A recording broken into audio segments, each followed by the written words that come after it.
चंडीगढ़ में वकीलों पर बरसी पुलिस की लाठियां, जयपुर में भी वकीलों पर खाकी का कहर।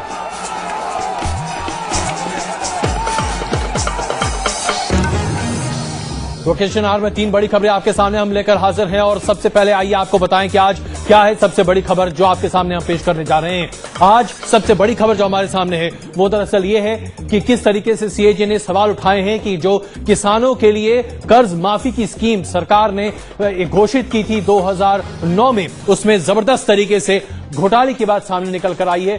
90,000 मामलों में ये पूरी मामले बात सामने आती हुई दिखाई दे रही है। दूसरी बड़ी खबर जो आपके सामने हम पेश करने जा रहे हैं कि आखिरकार क्या ये सब कुछ सिर्फ वोट के लिए, माफी के लिए किया गया था, ये अपने आप में एक बहुत बड़ा सवाल उठाता है। और तीसरी बड़ी खबर जो हम आपके सामने पेश करने जा रहे हैं वो ये है कि आखिरकार इस पूरे मामले में क्या हो रहा है। और तीसरी बड़ी खबर है कि खाकी का कहर कहीं ना कहीं दिखाई दे रहा है, हर जगह पर पुलिस की लाठीचार्ज की बात सामने आती हुई दिखाई दे रही। तो 3 बड़ी खबर जिस पर होगी हमारी नजर। लेकिन सबसे पहले बात करते हैं किस तरीके से सीएजी ने अनियमितताओं की बात निकाली है, और ये है सरकार के उस स्कीम में जिसमें सरकार ने करीब 60,000 करोड़ कर्ज माफी के तौर पर 2009 में उसकी घोषणा की गई थी। लेकिन उसका फायदा माना जा रहा है कि यूपीए को जबरदस्त तरीके से मिला भी था, लेकिन उसमें जबरदस्त धांधली की बात निकलकर सामने आई है। और ऐसे में खुद प्रधानमंत्री को इस मामले पर अब सफाई देनी पड़ रही है मजबूरन।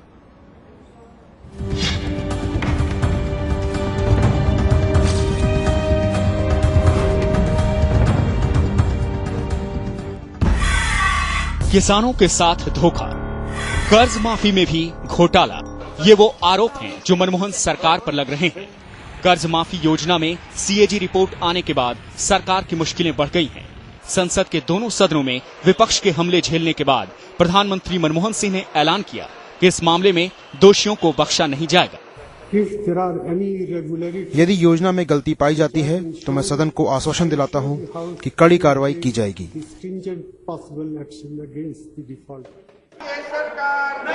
सीएजी रिपोर्ट सामने आने के बाद विपक्ष के हाथ सरकार पर हमला करने का नया हथियार लग गया है। किसानों की कर्ज माफी वाली यूपीए सरकार की योजना पर सीएजी की रिपोर्ट को लेकर बीजेपी ने लोकसभा में जबरदस्त हंगामा किया। हंगामे के चलते सदन की कार्यवाही को रोकना भी पड़ा। विपक्ष की नेता सुषमा स्वराज ने तो यहाँ तक कहा कि किसानों के साथ हुए इस धोखे पर पूरा देश शर्मसार है। सरकारी खजाने से राहत उसको मिलनी थी, वो राहत भी उसे नहीं मिली और बीच के लोग खा गए। इसलिए मैंने कहा कि इससे पूरा देश शर्मसार हुआ है। महिलाओं की राज्यसभा में भी रिपोर्ट पर सरकार पर सवाल उठाए। जहां बीजेपी ने इस रिपोर्ट पर सदन में चर्चा की मांग रखी, तो वहीं समाजवादी पार्टी ने सरकार पर आरोप लगाया कि जिस स्कीम का मकसद किसानों की आत्महत्याओं की घटनाओं को रोकना था, उस स्कीम में भी गड़बड़ी का मतलब ये है कि सरकार किसानों के लिए संवेदनहीन है। आज अगर ये कायदे से किए होते तो लोग लाखों किसान आत्महत्या कर रहे हैं और अभी भी कर रहे हैं। पैकेज देने के बाद भी, कर्जा माफ करने के बाद भी शायद उसमें रोक लगती। किसान कर्ज माफी स्कीम में गड़बड़ी पर सीएजी की ये रिपोर्ट सरकार के गले की हड्डी बनती दिखाई दे रही है, जिस पर सरकार चारों ओर से घिरती दिख रही है। Team news nation.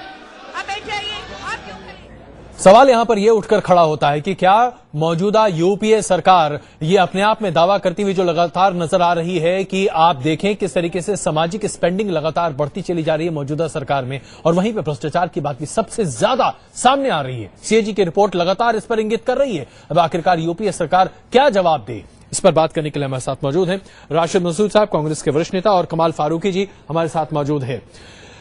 Rashid Masood साहब, हम आपसे जानना चाहेंगे, सीएजी की रिपोर्ट साफ तौर पर इंगित करती है कि जो स्कीम आप लोग लेकर आए थे 2008-2009 में 55,000 करोड़ की कर्ज माफी का, उसमें जबरदस्त घपलेबाजी की बात सामने आ रही है। यूपीए सरकार सामाजिक स्पेंडिंग के नाम पर हजारों लाखों करोड़ रुपए खर्च कर रही है और उसमें जबरदस्त घपलेबाजी भी सामने आ रही है। क्या इस पर नकेल नहीं कसनी चाहिए? देखिए, नकेल तो हर उसके ऊपर कसनी चाहिए, लेकिन सवाल यह है कि कितने इसमें ट्रूथ है, कितना अनट्रूथ है, ये भी तो देखना चाहिए। हमें मालूम है कि किसानों के कर्जे की माफी की स्कीम को मैं खुद उसका गवाह हूं, क्योंकि देहात में रहता हूं। हजारों हजार किसान ने वोट दिया और 2009 में सिर्फ इसकी यही वजह से किसान का झुकाव रहा है, क्योंकि किसान को बड़े पैमाने पर फायदा हुआ, इसलिए कांग्रेस को वोट मिला। तो ऐसा नहीं है कि इसमें सारे घपले ही हैं, घपले उभे हुए हैं, कुछ घपले इस तरीके के नहीं हैं। कोई किसी डायरेक्ट किसी आदमी को कोई पैसा दिया नहीं गया है कि घपले हो जाएंगे।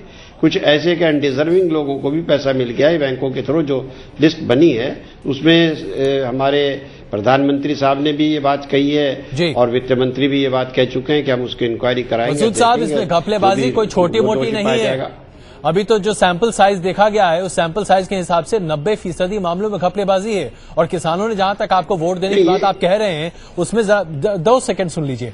किसानों को जो वोट देने की बात आप कह रहे हैं वहां पर स्थिति यह है कि उस समय तो आपने सिर्फ घोषणा की थी, उसका अमली जामा तो 2009 के बाद पहनाया जा पाया, तब तक तो आपकी सरकार बन चुकी थी।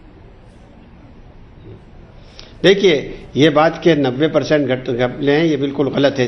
ये सीएजी को एक मैं नहीं समझता हूं कि क्या वो हो गया है कि बिल्कुल पॉलिटिकलाइज हो गया है कि एक कॉन्स्टिट्यूशनल अथॉरिटी को इस तरीके की हरकतें नहीं करनी चाहिए। वो बिल्कुल पॉलिटिकल गेम खेल रहे हैं, तो मुझे कहने में कोई झिझक या शर्म नहीं है। और जहां तक ये 90% घपला है, ये बिल्कुल गलत और बेबुनियाद बात है।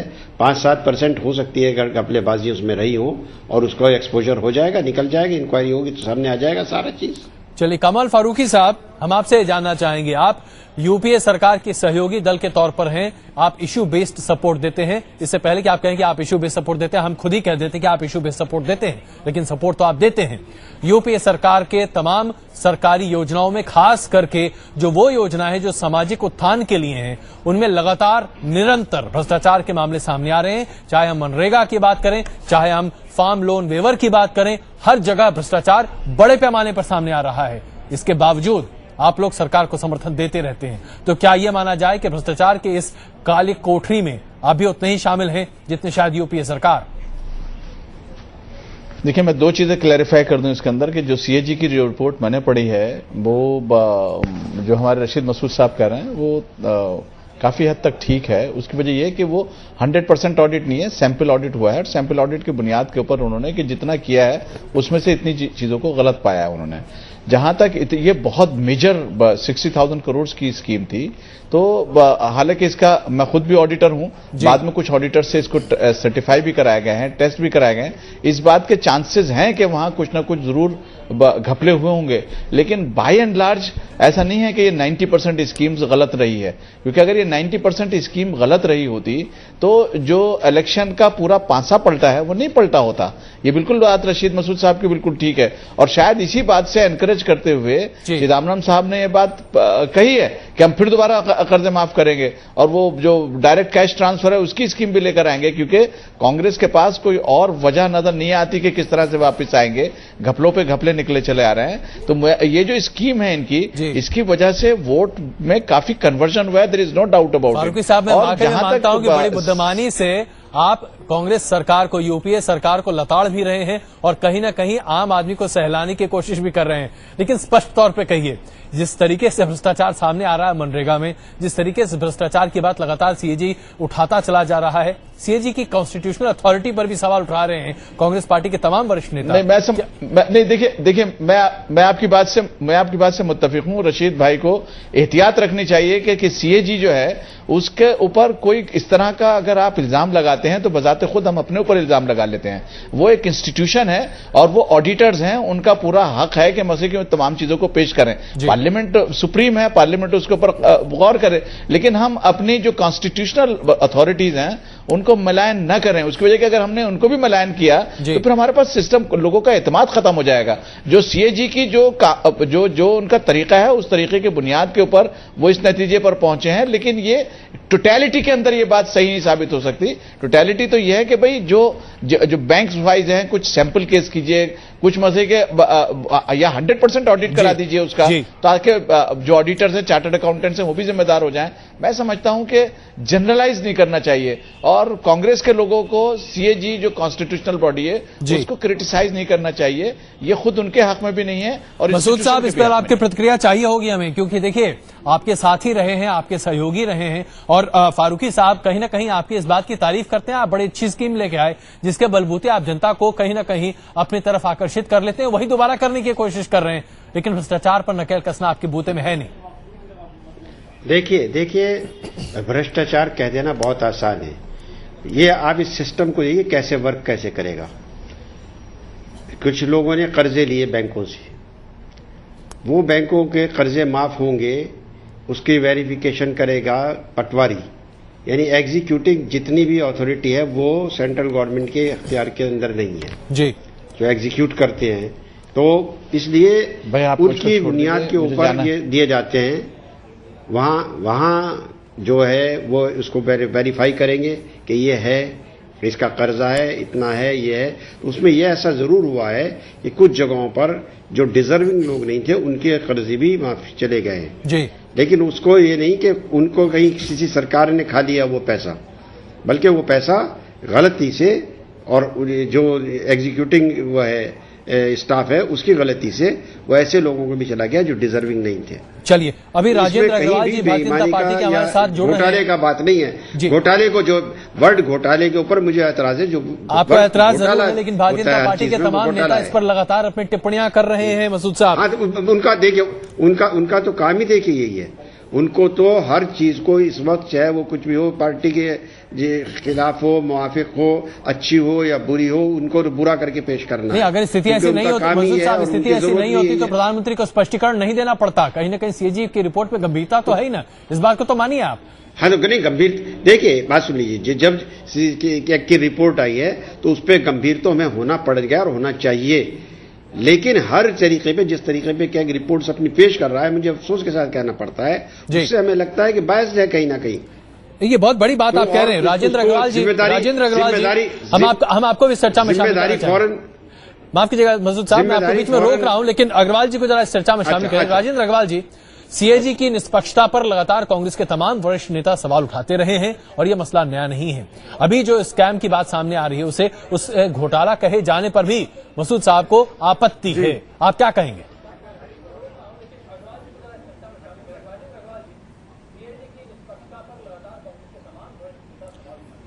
राजेंद्र अग्रवाल जी, आपको हमारी आवाज आ रही है?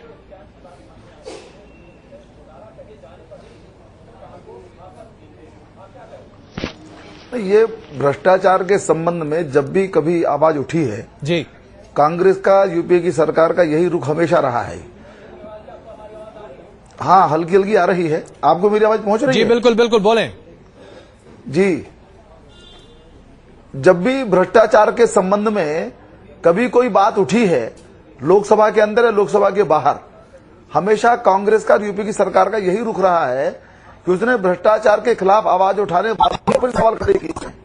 उसने कभी भी इसकी कोशिश नहीं की कि भ्रष्टाचार यदि कहीं है जी, तो उसको दूर किया जाए, उसके कुछ इलाज किए जाएं। और इस बार भी जो सीएजी की रिपोर्ट आई उसके अंदर भी उसको यही तकनीकी सवालों के अंदर वो घेरने की कोशिश करती है कि ये प्रदेश का मसला है, एग्जीक्यूशन का पूरा काम प्रदेश सरकार ने किया है, इसके अंदर केवल 20,000 लोगों का सैंपल सर्वे हुआ है। आज आप देखें कि जो छोटी सी चर्चा इसकी लोकसभा के अंदर हुई या थोड़ा राज्यसभा के अंदर इसकी चर्चा हुई, इसी प्रकार के जवाब जो दिए जाते रहे और सीएजी के ऊपर सवाल खड़े करना, ये कांग्रेस का, यूपीए सरकार का ऐसा शगल है जो उनको शायद ध्यान में नहीं आता कि कॉन्स्टिट्यूशनली जो एक हमारे वॉच डॉग्स हैं लोकतंत्र के, उनके ऊपर सवाल करना कितना खतरनाक हो सकता है। बिल्कुल, और ये इस प्रकार की कांग्रेस की नीति चलती रहती है और कुल मिलाकर के भ्रष्टाचार इसके कारण से बढ़ता चला जा रहा है। बिल्कुल, इसी मुद्दे पर हम हैं। अग्रवाल साहब, मैं आपको बीच में दरअसल रोकना चाह रहा हूं।